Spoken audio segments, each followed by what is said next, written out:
We all know the specifics of why this contract, in the words of our current interim national executive director, David White, why this contract sucks. And we're being maligned as we speak.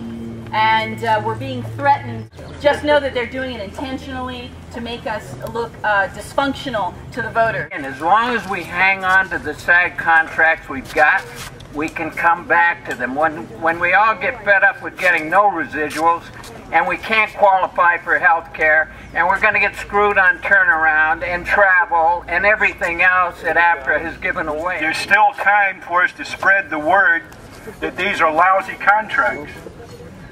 People don't realize how bad they are. Why do these people want to bust this up? Don't let that happen. They put a deal on the table which they believe is good, the AMPTP. That's their thing. I have no problem with that. I don't like it. And I also want to say that we have to think long and hard about the legacy we're leaving to the young actors coming up. I mean, these kids are not going to have any pension, and none of us are going to be able to get health care. We will be giving up way too much. Asking us to go non-union is way too much. AMPTP actually said in 2007, we're going to get rid of residuals for writers, directors, and actors. The main priority, unless somebody disagrees, the main priority is to defeat this contract. Let me say that they hired a crisis management PR firm to sell this contract. What does that tell us? It tells us it's got to be a disaster, or they wouldn't have hired a crisis management law firm to sell, PR firm to sell this garbage to them. They're worried, and they're using our dues money to do it. That's right. All right, first of all, Scott. Scott is our hero.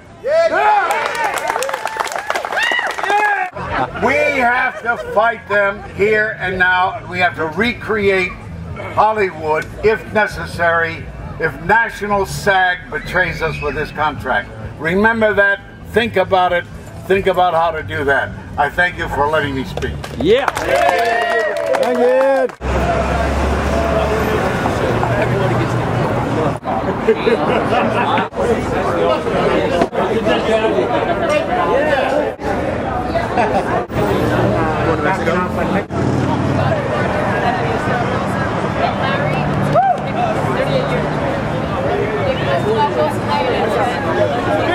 There are 5 or 6 studios that are controlling everything. You know, I'm an actor, and I've been doing it for about 28 years. So all this stuff really just, pisses me off so much, what's been going on. And I don't understand why we can't, do this, make this contract. So, I don't know. Anybody else want to say anything? Scott Nielsen. And what are you doing out here? I'm a long-standing member of the Screen Actors Guild. We're out here trying to preserve our right to make a living.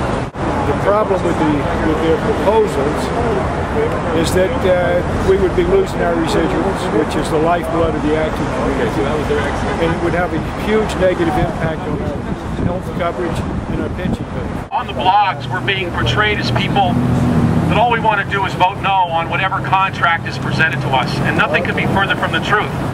So if that would happen, if we were to accept their proposals, thousands of our members would lose health coverage. When they get to be my age, they wouldn't have a pension. And nothing could be further from my truth. I want to sign a deal and I want to work, but I can't sign a deal where I can't earn a living. Basically what we're doing, the reason we're here, is to inform the membership as to what the issues are, so that when they do get the ballots, they will be able to make an informed vote. Just let me ask you 3 quick questions. Is anybody here okay with ABC, Disney, NBC Universal, Sony, MGM, Paramount, Warner Brothers making television shows directly for ad-supported internet under $15,000 non-union? No. You can't support that. It is up to the membership to make their union strong. We are the union. Is anybody here okay that when they do make those shows, or if they do make those shows non-union, that there's no residual in ad-supported internet at any time, anywhere down the line? No. It doesn't look good right now. We're the last union standing. Is anybody okay with the fact that in this new deal, that every television show, before 1974 and every movie made before 1971, those actors get sold out and will never see any residual of any kind when those shows or movies are exhibited on the internet. Is anybody okay with that? No! Well, that's what they need to know, and it's also what some of the leadership in the Screen Actors Guild need to know. Absolutely.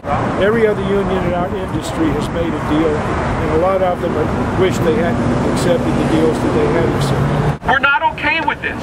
Right. Fix those items. Fix the other things where we can earn a living. Let's all get on the same page. Let's all be a union. Evidently, the NLRB thinks it's against the law for them to not allow us to vote on the contract.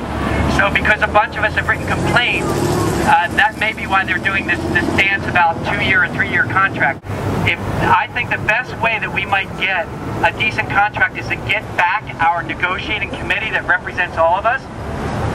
And the possible way to do that is to write a complaint form to the National Labor Relations Board and saying our own constitution and bylaws is being undermined by the fact that they suspended the limitations on a task force.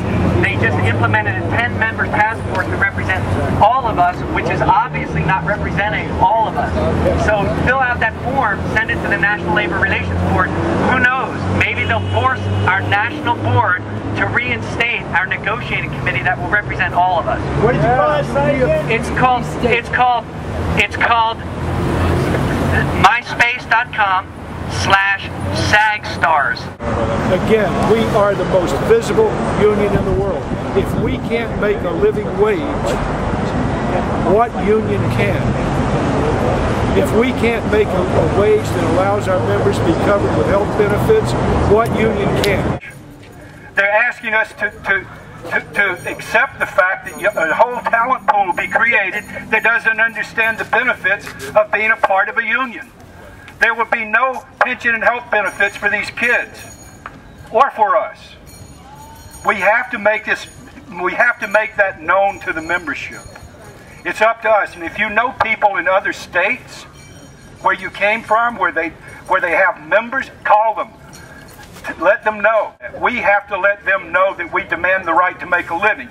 And it doesn't mean if we vote no that there will be no work. It means we are demanding them to go back into the negotiating room so that we have an opportunity to make a living. I don't like it. They can't do what they do and benefit from what they are providing if I don't walk in front of the camera or you don't walk in front of the stage and get out there and do your stuff. They can't do it without us. So I don't accept this stuff that they put on the table. Like Scott says, let them go back and rework it. So it's no. Thank you. Yeah. I'm merely here to add to all the other good people that talked to you today and to say that it is the beginning of the end if we sign this contract. That is on the new media. There are no contracts. It would be non-SAG. That's for everyone.